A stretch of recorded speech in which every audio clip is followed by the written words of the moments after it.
Você vai ouvir agora uma palavra abençoada com a Regiane Piscina.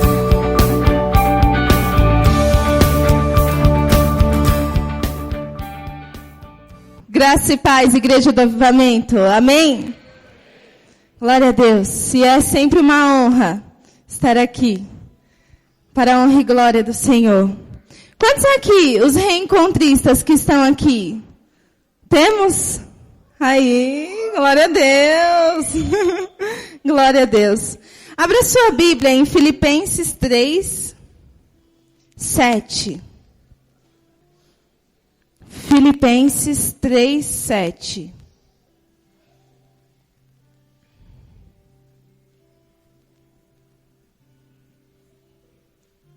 Amém?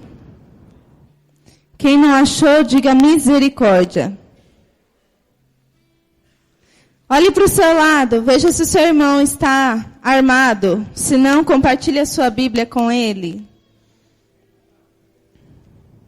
Amém? Que diz assim: mas o que para mim era lucro, passei a considerar como perda, por causa de Cristo. Mais do que isso, considero tudo como perda, comparado com a suprema grandeza do conhecimento de Cristo Jesus, meu Senhor, por quem perdi todas as coisas. Eu as considero como esterco para poder ganhar Cristo e ser encontrado nele, não tendo a minha própria justiça que procede da lei, mas a que vem mediante a fé em Cristo, a justiça que procede de Deus e se baseia na fé. Quero conhecer a Cristo, o poder da sua ressurreição e a participação em seus sofrimentos, tornando-me como ele na sua morte. Amém. Curve a sua cabeça, vamos fazer mais uma oração. Senhor, em nome de Jesus, Pai, eu te convido, Espírito Santo, vem, Senhor, pairar neste lugar, que a tua presença, Senhor, venha encher este lugar, encher as nossas vidas. Senhor, eu me coloco, Pai, em tuas mãos como instrumento, que em nome de Jesus o teu Espírito venha falar, Senhor, ao nosso coração. Eu reconheço, Senhor, que não tenho nada nessa noite a oferecer, mas é o Senhor quem fala conosco. Pai, em nome de Jesus, que o coração dos teus filhos estejam abertos e sensíveis à tua voz, Pai, à tua palavra, em nome de Jesus. Amém. Dê um aplauso à palavra do Senhor. Ele é digno. Aleluia. Aqui onde nós lemos, Paulo, ele diz: mas o que para mim era lucro, passei a considerar como perda. Paulo, ele estava dizendo que para ele, as coisas que eram benefícios, tudo aquilo que trazia prazer, tudo aquilo que trazia alegria, aqui nessa terra, não era mais importante do que a presença do Senhor. Não era mais importante do que estar com Deus. Ele diz, eu considero tudo como perda. E ele fala, eu quero a Cristo, eu quero conhecer a Cristo, eu quero ser achado nele. Paulo, ele estava apaixonado pelo Senhor e ele estava envolvido tanto com Deus que nessa vida nada mais era importante para ele. Não era a família, não eram os amigos, não eram as coisas que se possuem, não eram as riquezas. Enfim, tantas coisas nessa terra que pode nos ser entregado, mas que não deve ser mais importante do que o Senhor. Nem mesmo os filhos, nem mesmo a família. Não pode ser mais importante do que o Senhor na nossa vida. Deus, ele deve estar em primeiro lugar e acima de todas as coisas no nosso coração. Assim como Paulo, ele disse, quero conhecer a Cristo. Para quem está anotando, o tema dessa ministração é conhecendo e sendo conhecido dele. Conhecendo e sendo conhecido dele. Quando eu tinha 11 anos de idade, eu me batizei.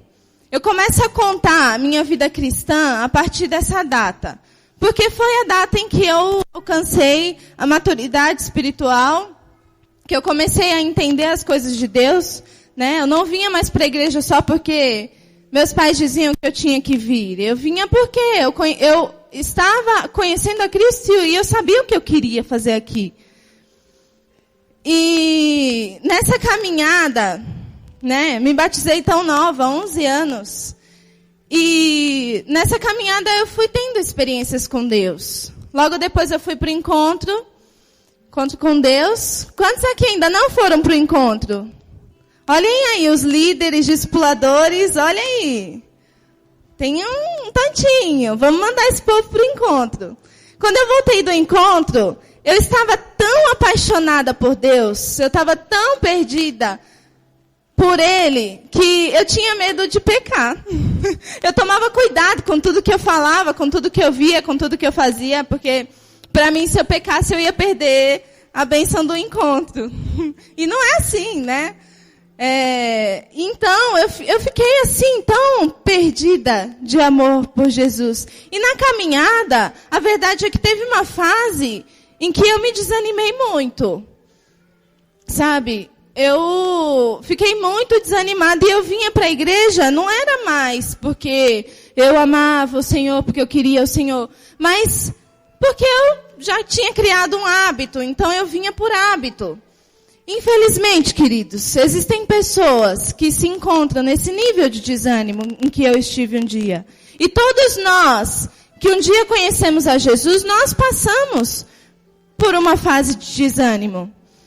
Mas tudo depende da forma com que nós vamos reagir ao desânimo. Ou eu escolho ficar desanimado, ou eu escolho me levantar e dizer, não, eu vou continuar, eu vou caminhar. Deus, Ele vai renovar as minhas forças.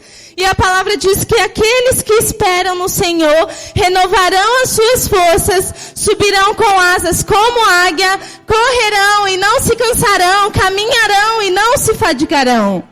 É isso que Deus, Ele diz para nós. O problema é que quando as pessoas estão desanimadas, elas simplesmente falam, não, vou abandonar Jesus. Um tchauzinho, depois eu volto, se der. E não conseguem esperar o renovo vir. Não conseguem esperar. O próprio Deus, Ele vem e restaura as nossas forças. Né? E Ele me restaurou. Eu passei por essa fase de desânimo, eu falei, não, eu vou me levantar, eu vou continuar caminhando, e continuei. E Deus, Ele foi dando experiências. E o que eu sempre falo, as maiores experiências que eu tenho com Deus, não foram aqui na igreja. Aqui na igreja eu tive, sim, foram muitas, mas as maiores, as melhores, foi lá na minha casa, na minha sala, enquanto eu orava, enquanto eu buscava. E aí, hoje, sabe, assim como Paulo, quando ele diz, eu quero a Cristo, eu quero conhecer a Cristo, porque tudo é considerado como perda, nós precisamos ter isso na nossa vida. Sabe o que é você olhar para a sua vida, você tentar se imaginar sem Jesus, e você fala, não, eu não consigo me ver sem Jesus. Eu não consigo viver sem Jesus. Eu não consigo imaginar a minha vida sem Jesus, sabe? Existe um buraco enorme se Jesus não estar comigo. Nós precisamos ter esse olhar e ver isso. Porque quando você se vê sem Jesus, você vai andar, vai caminhar em conhecê-lo, vai querer conhecer cada dia mais, vai buscar a Ele a cada dia mais. Eu quero que você abra a sua Bíblia em João 17, do 20 ao 26.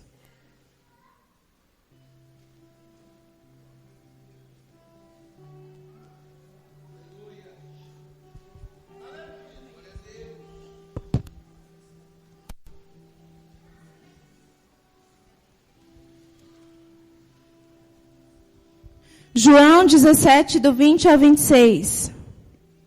Amém? Que diz assim, eu não rogo somente por estes, mas também por aqueles que pela sua palavra hão de crer em mim, para que todos sejam um, como tu, ó Pai, o és em mim e eu em ti, que também eles sejam um em nós, para que o mundo creia que tu me enviastes. Eu dei-lhes a glória que a mim me deste, para que sejam um como nós somos um. Eu neles, tu em mim, para que eles sejam perfeitos em unidades, e para que o mundo conheça que tu me enviastes a mim, que tens amado a eles, como me tens amado a mim. Pai, aqueles que me deste, quero que aonde estiver também estejam comigo, para que vejam a minha glória que me deste. Porque tu me has amado antes da criação do mundo. Pai justo, o mundo não te conheceu, mas eu te conheci, e estes conhecem que tu me enviastes a mim. E eu lhes fiz conhecer o teu nome, e lhe farei conhecer ainda mais, para que o amor com que me tens amado esteja neles, e eu neles esteja. Essa foi a última oração de Jesus pelos seus discípulos. E olha só o que ele pede. Pai, que eles sejam um em mim, assim como eu sou um contigo, que eles sejam um com o Pai, com o Filho, com o Espírito Santo. Ele quis que nós fôssemos um com Ele. E isso de ser um com Deus, nós só vamos conseguir alcançar através da comunhão com Ele. E como eu estava dizendo, você pode olhar, dizer, 13 anos, tenho 13 anos já de convertida. Quem tem mais de 13 anos, mais de 10? Olha, bastante gente. Glória a Deus. Dê um aplauso ao Senhor. Ele é digno. E aí você pode olhar e falar, nossa, mas 13 anos. 13 anos. E a minha rotina é essa. Sábado tem célula, à noite tem rede, domingo tem culto, quinta tem reunião, sábado tem célula. É essa. E aí, você pode olhar e dizer, nossa, mas que chato. Mas não é chato, é prazeroso, porque é aqui que está a nossa vida, é aqui que está o nosso coração, em estar na presença do Senhor, em estar na casa do Senhor. Então, cada vez que a célula acontece, que uma vida é liberta, que uma vida é salva, o nosso coração se alegra e a gente olha e fala, valeu a pena, vamos lá de novo, vamos mais um. E vai chegando mais um, e você vai se alegrando. Então, as experiências que você tem com Deus, isso vai te restaurando, te dando um novo fôlego, te dando uma nova vida para continuar. Então não é tedioso, porque é feito com amor. Tudo aquilo que nós fazemos com amor, Deus ele recebe e ele restaura as nossas forças. E faz de novo, e de novo, e de novo. O segredo para estar mais perto de Deus, na medida da sua fé, embora estar agradecido, jamais estar saciado. Nunca ache que já sabe muito sobre Deus ou que já provou tudo de Deus. Ele sempre nos surpreende. Nunca ache que já sabe muito sobre Deus. Nunca olhe para a sua vida e fale, mas eu já tenho 20 anos de convertido, 25 anos, tantos anos, já provei muito de Deus.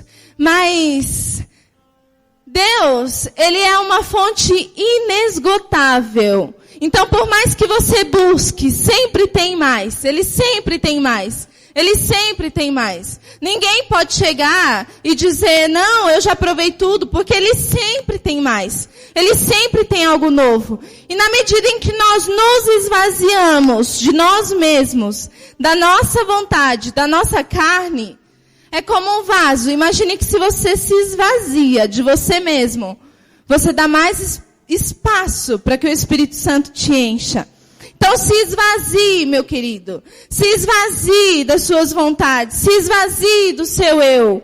Deixe que o Espírito Santo entre e encha todo vazio que existir dentro do seu coração.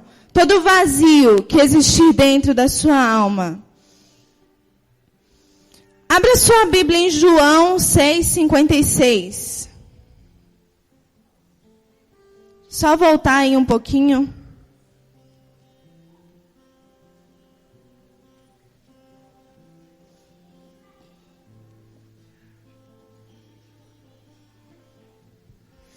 Que diz assim, Quem come a minha carne e bebe o meu sangue, permanece em mim e eu nele.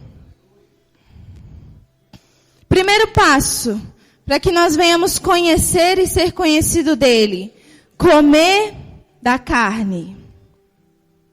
Um pouquinho antes, se você for ler todo esse texto, você vai ver que da multidão dos que estavam com Jesus, quando Jesus disse, comam a minha carne e bebam do meu sangue, eles ficaram tão impressionados e ao mesmo tempo frustrados com essas palavras, que eles abandonaram a Jesus. Muitos abandonaram a Jesus. Por quê? Porque você comer da carne requer um preço. Comer da carne. Jesus, ele diz, eu sou o pão vivo que desceu do céu. E na palavra, quando se fala de pão, o alimento que nós temos hoje espiritual é a palavra de Deus.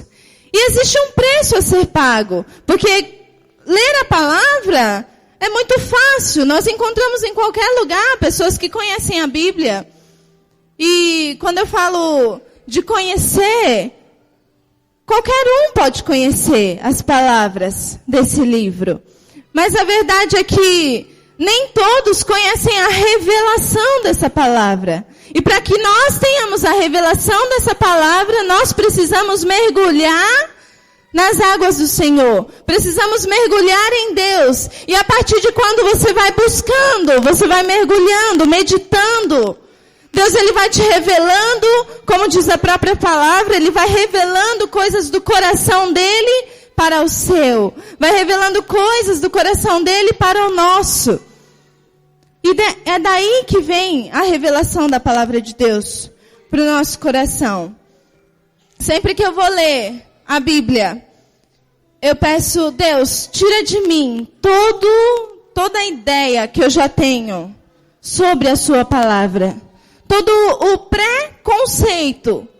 Porque as pessoas que abrem a palavra para meditar e já têm um preconceito, elas deixam de receber muito de Deus por causa desse preconceito. Então nós precisamos nos abrir ao novo da palavra de Deus. É engraçado, até como às vezes na célula a gente vai comentar sobre a palavra, é incrível como uns entenderam de uma forma, outros de outro. Então assim, ninguém entende igual, cada um entende do seu jeito. E o legal da célula é que todo mundo compartilha e todo mundo entende do jeito do outro. E um edifica o outro. Então a palavra, ela tem uma revelação para cada um. E ela se renova a cada dia, a cada manhã. Então você pode ler um texto hoje. Amanhã quando você lê, ele já não vai ter o mesmo significado para você. Deus, ele vai te trazer outra revelação. E outra revelação. E outra revelação. Martinho Lutero. Ele foi um revolucionário. Porque ele amava a palavra de Deus. E ele meditava, e ele buscava. Tem um livro muito bom, que eu recomendo, inclusive, que é Heróis da Fé. Eu sou apaixonada por esse livro, eu já li ele umas 3 vezes. E aí, nesse livro, diz assim que Martinho, ele entrou no quarto dele para ler o Salmo 23, e ele ficou lá no quarto dele durante 3 dias. Ele se esqueceu do mundo. Literalmente se esqueceu. E tinha pão e sal. Então era o que ele comia durante esses 3 dias. A mulher dele ficou preocupada e falou, nossa, vou chamar alguém para derrubar a porta. Chamou. E aí ele saiu, porque ela derrubou a porta. E Martinho, ele revolucionou. Porque a igreja romana, eles acreditavam que os pecados eram perdoados somente pela autoflagelação. Então eles se autoflagelavam para se sentir mais santo, mais puro. E Martinho, quando ele mergulhou na palavra de Deus, ele teve a revelação de que não é pela autoflagelação, mas é pela graça. Pela graça que nós somos salvos, pela graça que nós somos alcançados. Então ele pregou as suas 95 teses nas igrejas. E hoje nós estamos aqui Nós somos a igreja protestante por causa de um homem que se colocou à disposição de Deus, que mergulhou no livro dessas escrituras.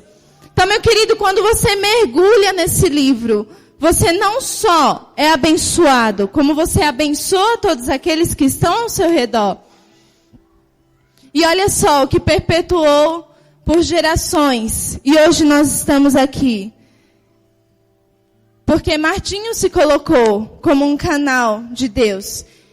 E quando nós meditamos nesse livro, você não será facilmente enganado. Quando o diabo vier contra a sua vida, você vai falar, não, eu conheço. E eu não conheço só a letra, eu conheço a revelação. Então você não vai ser enganado. Até quando alguém, sabe, que enganado falar alguma coisa para você que não procede, você vai saber argumentar. Não estou dizendo que você tem que ser crítico. Estou dizendo que você precisa conhecer. Existem pessoas que estão na igreja há tantos anos e nunca leram a Bíblia inteira. É uma vergonha, queridos. Porque o próprio diabo conhece a palavra inteirinha. E nós, os filhos do rei, muitos não conhecem, nunca leram inteira a palavra. Então, para que você conheça a Deus, você precisa mergulhar nesse livro. Você precisa conhecer quem foi Jesus. Precisa conhecer o que Deus ele fez pelo seu povo. Amém? Aleluia. Segundo ponto, beber o sangue. Abra sua Bíblia em Mateus 16.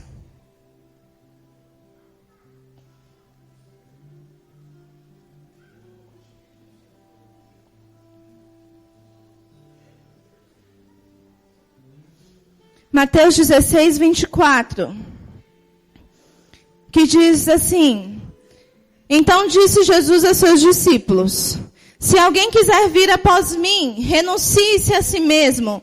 Tome sobre si a sua cruz e siga-me, porque aquele que quiser salvar a sua vida, a perderá. E quem perder a sua vida por amor de mim, a encontrará.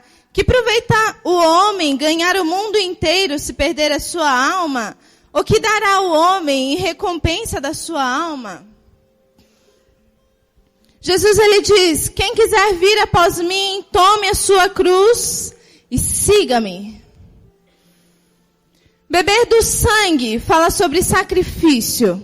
Fala sobre você sacrificar a sua própria carne.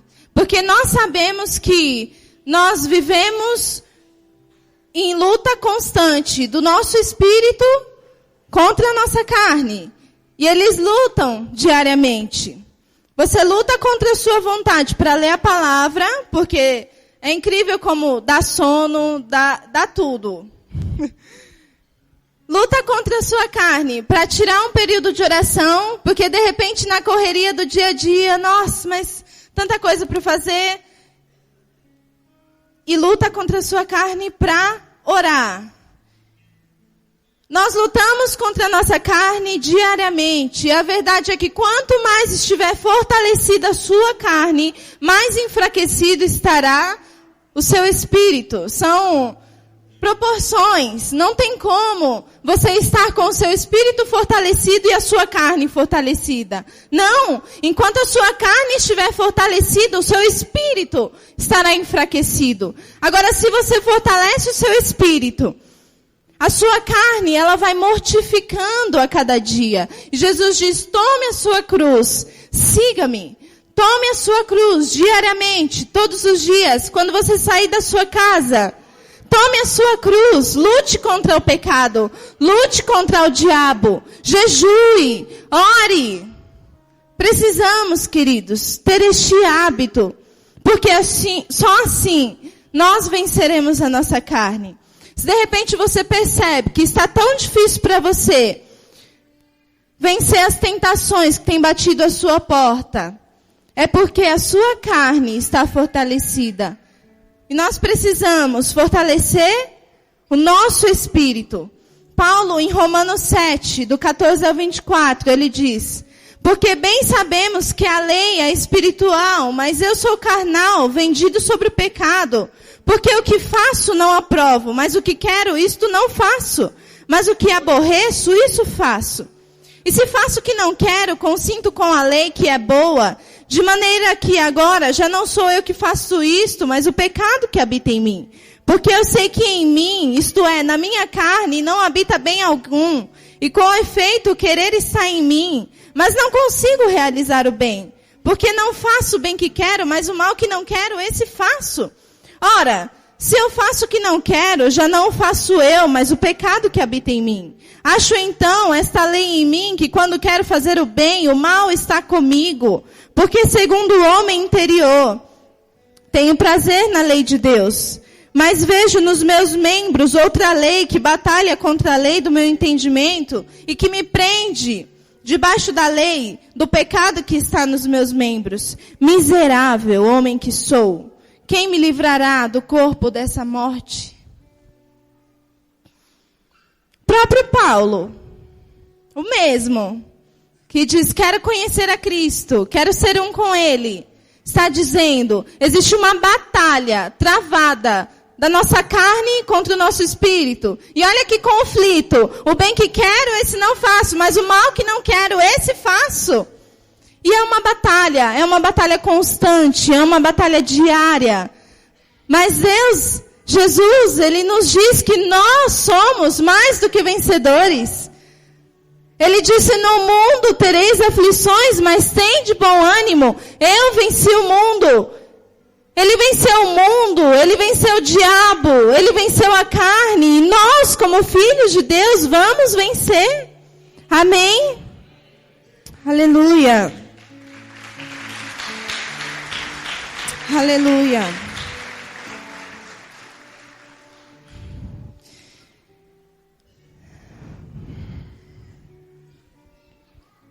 Aleluia. Então, meu querido, tome cuidado com as janelas da alma. O ouvido, o olfato, paladar, olhos, tato. Cuidado com o tempo que você tem passado com certas coisas. Não sei o que, Deus sabe. Talvez seja na televisão, talvez seja na internet, não sei. Ou talvez você nem tenha tempo para todas essas coisas, mas também não tem tempo para Deus. Tome muito cuidado com aquilo que você toca, com aquilo que você faz.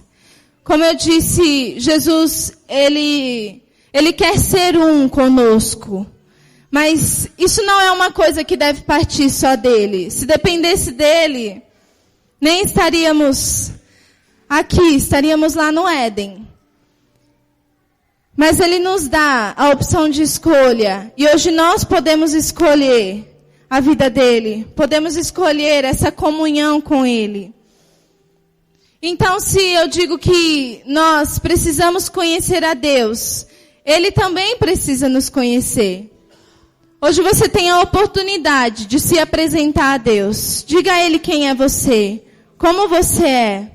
Como está o seu coração. Conte a Ele as coisas que você fez. E aí você diz, mas Deus Ele não sabe de todas as coisas. Ele sabe, mas se você não conversar com Ele, se você não contar para Ele, como que vai ter comunhão? Nós precisamos gerar essa comunhão. Lá em Mateus 7:22 diz assim, nem todo aquele que me diz, Senhor, Senhor, não profetizamos em Teu nome? Em Teu nome não expulsamos demônios e não realizamos muitos milagres? Então eu lhes direi claramente, nunca os conheci. Afastem-se de mim, vocês que praticam o mal. Olha só, Jesus ele não está falando de alguém que vivia no mundo, que vivia no pecado. Ele está falando de pessoas que expulsavam demônios em nome de Jesus. Ele está falando de pessoas que realizavam milagres. Que dizia ao morto, ressuscite. Que dizia à enfermidade, seja curado. Olha só. Então, ele olha e diz, afasta-te de mim, porque eu não te conheço. Por que, queridos, isso acontece? Infelizmente, existem muitas pessoas dentro da igreja que, pela infinita misericórdia de Deus, operam sim os milagres que são usados por Deus, mas que não têm comunhão com Ele. O que conhece sobre Jesus é muito superficial, sabe? Conhece que Ele se entregou na cruz, morreu pelos nossos pecados, amém, aleluia, glória a Deus. Mas, e a intimidade com o Pai? E o relacionamento com o Pai? Não adianta estarmos em todos os cultos de domingo se dentro da nossa casa nós não levamos Jesus. Precisamos caminhar com Ele, gerar essa comunhão com Ele, para que no grande dia nós não venhamos escutar dele: afasta-te de mim, mas que nós venhamos escutar dele: vinde, benditos do meu Pai. Vinde, meus amigos, meus queridos, meus filhos amados. Então deseje, meu querido, e se apresente, conheça a Jesus, conheça a Deus e seja encontrado nele. Paulo, ele diz: eu quero ser achado nele. Você é achado em Deus quando as pessoas elas olham para você e elas veem Jesus em você, e elas veem a glória de Deus em você. Você reflete quem Jesus ele é.